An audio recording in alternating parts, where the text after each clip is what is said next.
Ce matin, je voudrais vraiment que vous puissiez me suivre attentivement. C'est vrai que ma femme est là. Et je vais essayer de vous expliquer les choses de façon à ce que vous puissiez saisir la pensée. Et je vous assure que ce message vous fera beaucoup de bien parce qu'il vient de Dieu. Quand vous prenez le temps de lire la Bible, vous constaterez que quand Dieu demande à Salomon de bâtir le temple, il lui dit d'utiliser la pierre, jamais la brique. Le mot brique se dit lébéna. Donc vous constatez que dans le mot lébéna, le nom père, la notion père disparaît. Qu'est-ce qui reste? Fils. Le mot pierre en hébreu est composé de deux mots. Ab qui veut dire père et ben qui veut dire fils. Quand Dieu dit de construire le temple avec des pierres, c'est parce que Dieu s'associe à l'homme pour bâtir quelque chose. Or, les gens décident d'exclure Dieu pour garder la notion fils.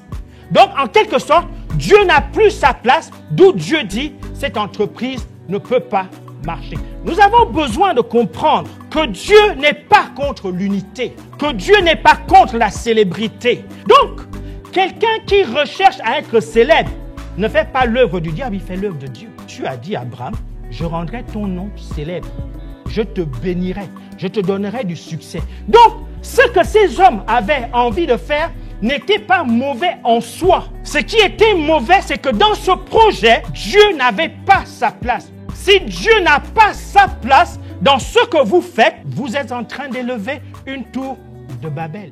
C'est pour cela que tous les projets où Dieu n'est pas finissent par tomber. Or, la volonté parfaite de Dieu, c'est que chacun de vous puisse utiliser la pierre. La volonté de Dieu, c'est d'avoir une relation avec chaque homme, avec chaque femme. Nos tours de Babel veulent toujours qu'on soit ensemble. Nos tours de Babel veulent toujours l'exclusivité. Nos tours de Babel veulent toujours la singularité. C'est nous. Puisque Dieu nous est apparu de telle façon, tous ceux qui ne rentreront pas dans ce cadre-là sont exclus. Puisque Dieu nous a donné telle révélation, tous ceux qui ne rentrent pas dans ce cadre sont forcément du diable. Et c'est comme ça que l'homme, voyez-vous, chaque jour élève des tours de Babel. Nous avons exclu Dieu parce que chacun de nous ne cherche pas Dieu dans sa spécificité.